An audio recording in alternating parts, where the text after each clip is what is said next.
বৌমা, বাড়িতে তো কিছুই নেই। আর এই নাও, আমি কিছু টাকা দিচ্ছি, তুমি বাজার থেকে কিছু সবজি কিনে নিয়ে এসো, তারপর আমি রান্না করব। কেমন? আচ্ছা মা, ঠিক আছে। এই বলে টিনা শাশুড়ি মায়ের কাছ থেকে টাকা নিয়ে বাজারে সবজি কিনতে বেরিয়ে পড়ে। আর তারপর সে যখন সবজি কিনে বাড়িতে আসছিল, তখনই হঠাৎ করে এক গাড়ির সঙ্গে তার ধাক্কা লাগে। অ্যাক্সিডেন্ট হতে হতে টিনা বেঁচে যায়। আর সেই গাড়ির মধ্যে থেকে তিন ধনী বউ বেরিয়ে আসে। এই যে, আমাদের এত বড় এত সুন্দর গাড়িটা কি তুমি চোখে দেখতে পাচ্ছিলে না? আমাদের গাড়ির সামনে কেন এসেছো তুমি? একটু ধনী বড় লোকদের দেখলে হয় অমনি সামনে চলে আসবে টাকা পয়সা চাওয়ার জন্য। এই, কি হয়েছে তোমার? আমাদের গাড়ির সামনে কেন আসলে তুমি? আমরা যদি এখন তোমাকে অ্যাক্সিডেন্ট করে দিতাম, তাহলে কি তোমরা আমাদেরকে ছাড়তে? আমাদের নামে তো পুলিশ কেস করে দিতে, যাতে আমাদের অনেক টাকা খরচ হয়ে যেত। বৌদি, বৌদি, তোমরা আমাকে চিনতে পেরেছো? আমি টিনা, তোমাদের একমাত্র ননদ আমি। আর তোমরা আমাকে এইভাবে কথা বলছো? আসলে আমি ইচ্ছে করে তোমাদের গাড়ির সামনে আসিনি, আমি একটু চিন্তার মধ্যে ছিলাম তো, তাই বুঝতে পারিনি। আর তোমাদের গাড়িটা সামনে চলে এসেছি। কিন্তু তুমি এখানে কি ব্যাপার? তুমি তোমার শ্বশুর বাড়িতে তো ভালোই ছিলে, তাই না? তোমার এইরকম ভিখারির মতন অবস্থা কি করে হলো? বৌদি, হ্যাঁ তুমি ঠিকই বলেছো, আমি শ্বশুর বাড়িতে ভালোই ছিলাম আর এখনো ভালো আছি। আসলে একটু টাকা পয়সার অসুবিধা হচ্ছে তো, তাই আর কি এরকম অবস্থা। কিন্তু তবু আমরা ঠিক আছি। আর দাদা, আমার তিন দাদা কেমন আছে বৌদি? হ্যাঁ, তোমার তিন দাদাও খুব ভালো আছে, কিন্তু তোমার কথা তো একবারও মনে করে না, কারণ তুমি তো গরিব, আর গরিবদের কথা তোমার তিন দাদার আর ভাবেই না।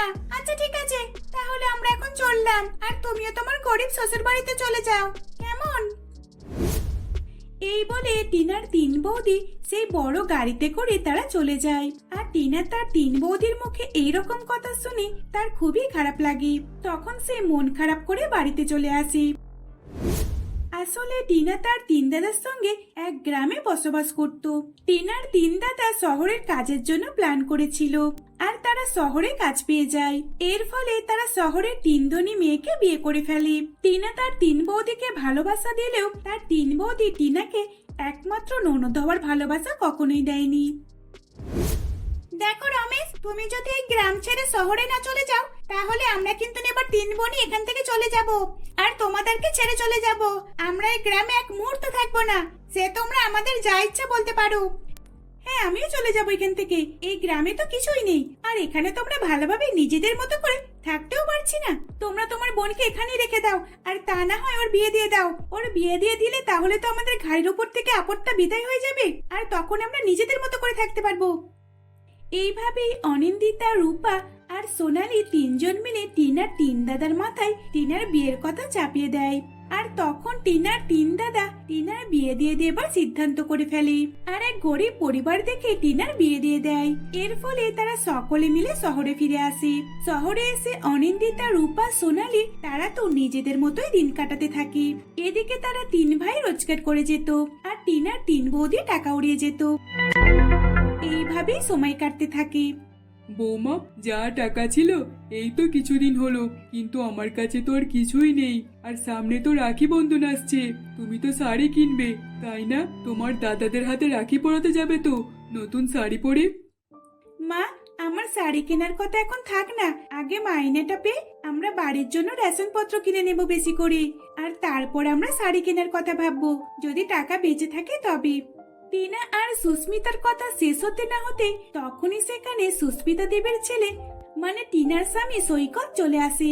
আর সৈকতের মন খারাপ দেখে এবং তাকে হাঁপাতে দেখে টিনা আর সুস্মিতা দেবী তাকে জিজ্ঞাসা করে, কিরে খোকা, কি হয়েছে তোর? তুই এরকম ভাবে হাঁপাচ্ছিস, আর তার উপর তুই তো খুব ঘেমেও গিয়েছিস, কি হয়েছে? মা, আর কি বলবো, আমার চাকরিটা চলে গেল। আসলে আমি মালিকের বাড়িতে কাজ করছিলাম, তখনই হঠাৎ করে একটা চোর আসলো, আর সেইখানে আমার মুখে কি একটা দিয়ে আমাকে অজ্ঞান করে দিল। আর তারপর মালিকের বাড়ি থেকে অনেক কিছু চুরি করে নিয়ে চলে গেছে। এই কারণেই মালিক আমাকে কাজ থেকে বার করে দিয়েছে, আর টাকাও দেবে না বলে দিয়েছে। কি কি বলছিস খোকা এসব? আমার বৌমা কত শখ করে আশা করে রয়েছে রাখি বন্ধনের দিনে নতুন শাড়ি সুন্দরভাবে সেজে দাদাদের কাছে গিয়ে রাখি পরাবে, আর এখন তুই যদি এরকম কথা বলিস তাহলে বৌমার তো আর শাড়ি কেনাই হবে না, আর দাদাদের জন্য যে সুন্দর সুন্দর রাখি কিনবে সেটার টাকাও তো বৌমার কাছে নেই। মা, আপনি এখন ওইসব কথা কেন বলছেন? আচ্ছা তুমি ভিতরে এসো, তুমি তো হাঁপিয়ে গেছো, একটু রেস্ট নিয়ে নাও।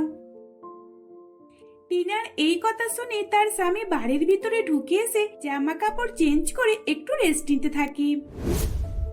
আর পরের দিন সকাল থেকে সৈকতের প্রচন্ড পরিমাণে জ্বর চলে আসে। তখন তাদের কাছে টাকা না থাকার কারণে তারা কি করবে না করবে কিছুই বুঝতে পারে না।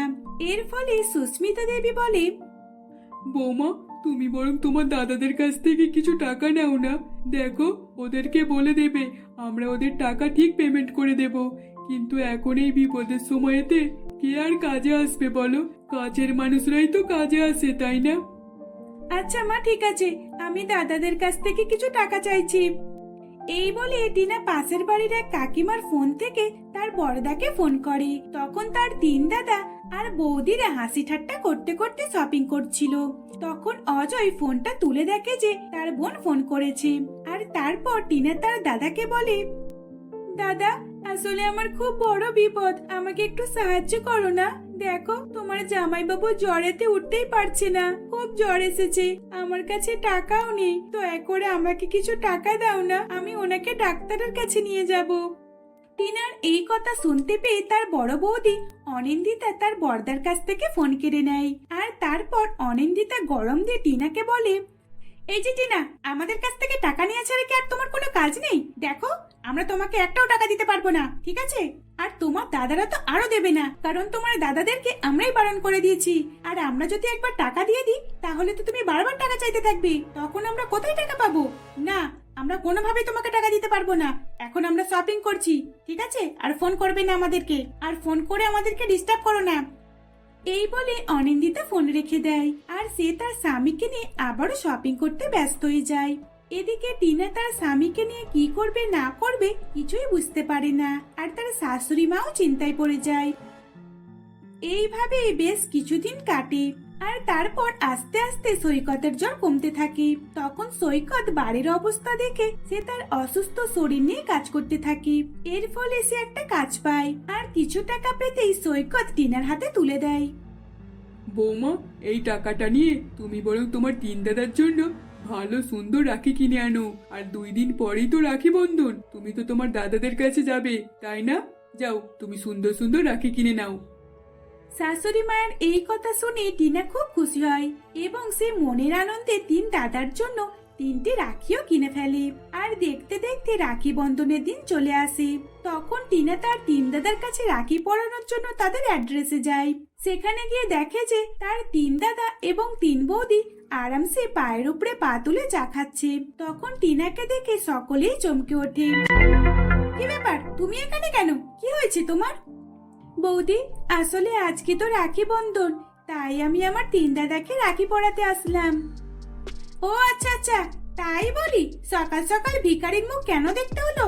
দেখো, তোমার মতো ভিখারি বোনের হাত থেকে তোমার দাদারা কখনোই রাখি পরবে না, ঠিক আছে? যাও, চলে যাও এখান থেকে। হ্যাঁ টিনা, তোর বৌদি একদম ঠিক বলেছে, চলে যা এখান থেকে। বড় দাদার মুখে এই কথা শুনে টিনা সেখান থেকে চলে যেতে থাকে। আর তারপর বাকি 2 দাদা টিনাকে আটকে নেয়। আসলে মা বাবা চলে যাবার পর থেকে টিনা তাদেরকে অনেকই ভালোবাসা দিয়েছে। আর যখন তাদের 3 দাদার বিয়ে হয়নি তখন তারা 3 দাদা টিনাকে অনেক ভালোবাসতো। এখন বৌদির এসে যাওয়ার ফলে তারা এইরকম ব্যবহার করছে। কিন্তু টিনার এইরকম চোখে জল তার বাকি 2 দাদা দেখতে পাচ্ছিল না। তাই তারা সেদিন আর নিজেদের বউদের সাথ না দিয়ে বোনের হাত থেকে রাখি পরে। আর এইভাবেই তারা 3 ভাই খুশি মনে রাখি পরে নেয়। তখন অজয় বলে, বোন, আমাদেরকে ক্ষমা করিস, আমরা এই 3 মেয়ে চক্করে পুরো অন্ধ হয়ে গেছিলাম, তোকে তো ভুলেই গিয়েছিলাম, সত্যি আমাদেরকে ক্ষমা করে দিস। আর এই যে তোমরা, আমরা আর তোমাদের কোনো কথা শুনবো না, আমরা আমাদের বোনকে সাহায্য করব।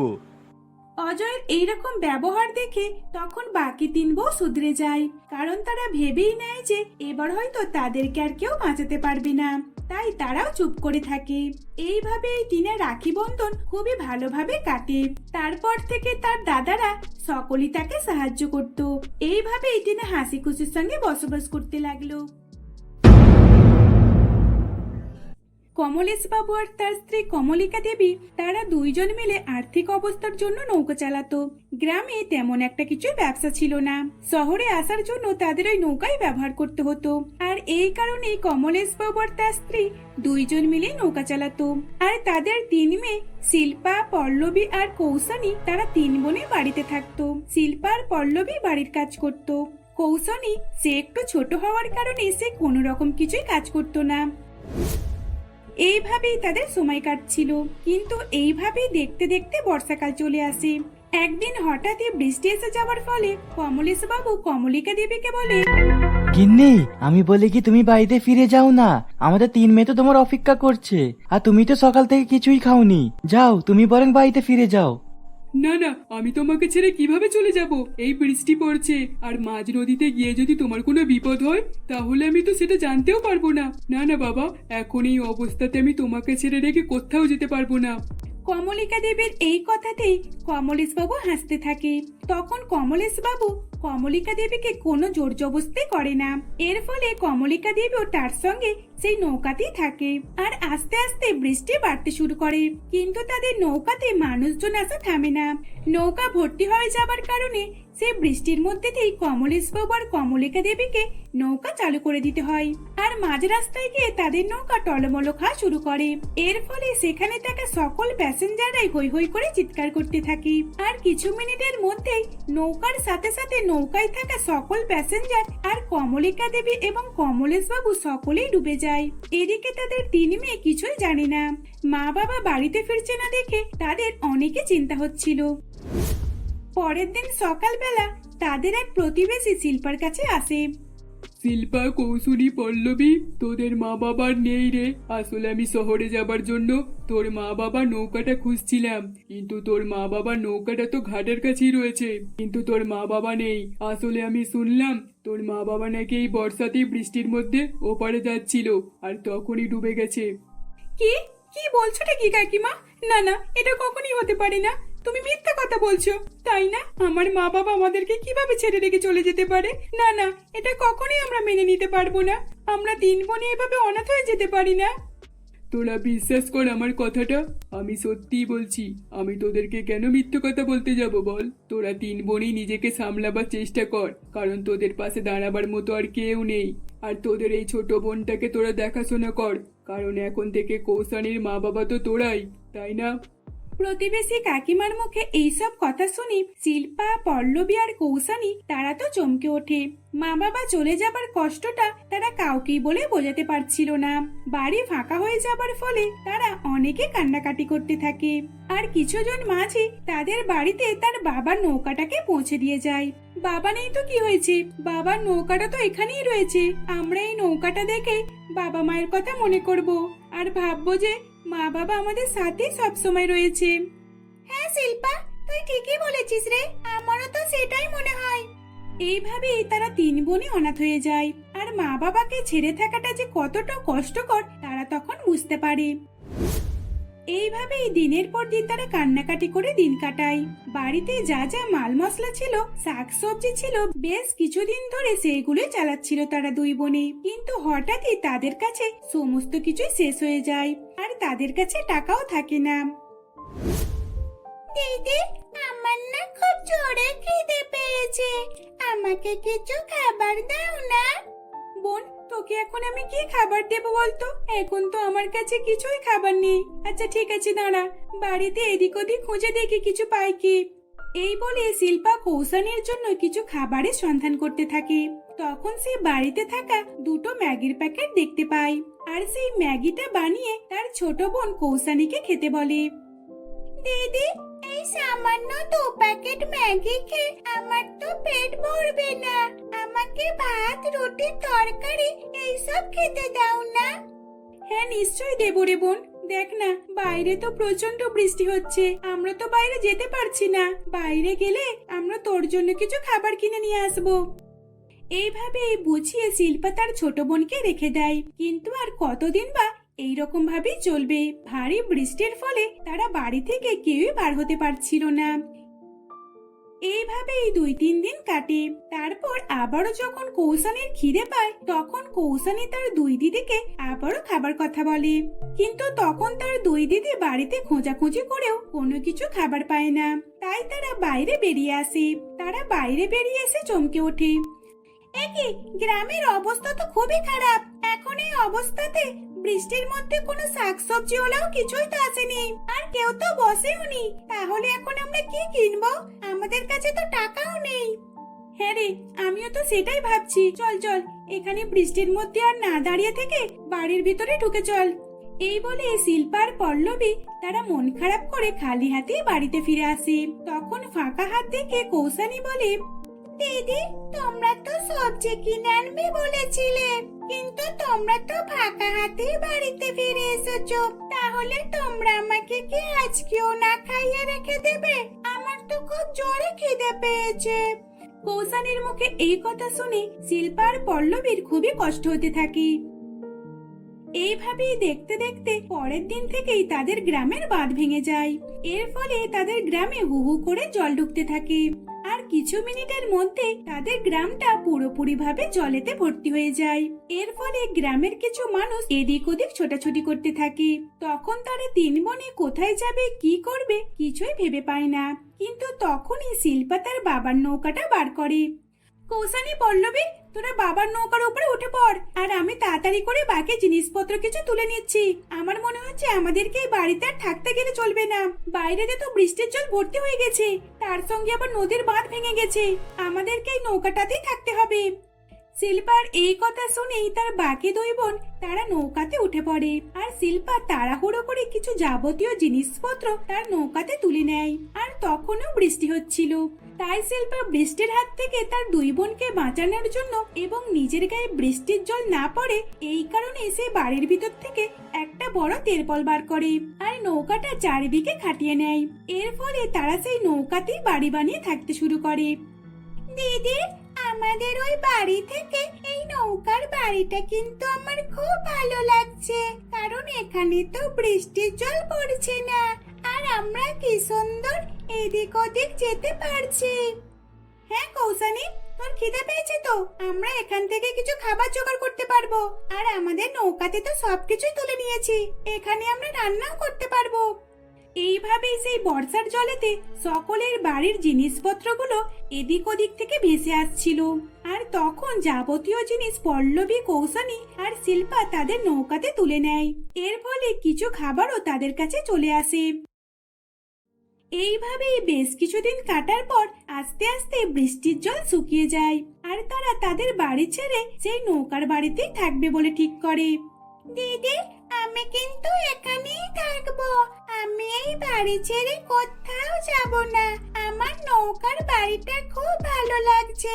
আবার যদি বৃষ্টি এসে যায় তাহলে আবারও আমাদেরকে ওই বাড়ি থেকে চলে আসতে হবে। তার থেকে ভালো আমরা এখানেই থাকবো। কৌশানীর এই কথা শুনে শিল্পা আর পল্লবী তারাও নৌকার বাড়িতে থাকবে বলে ঠিক করে। আর সেখানেই তারা থাকতে শুরু করে। আর তারা 3 অনাথ বোনেরা যাদেরকে সাহায্য করেছিল তারা কৌশানীদেরকে কিছু টাকা এবং তাদেরকে নিজেদের বাড়িতে কাজেও রেখে দেয়। এর ফলে তারা অনাথ বোনেরা টাকা রোজগার করতে থাকে। আর এইভাবেই তারা হাসি খুশিতে দিন কাটাতে লাগলো।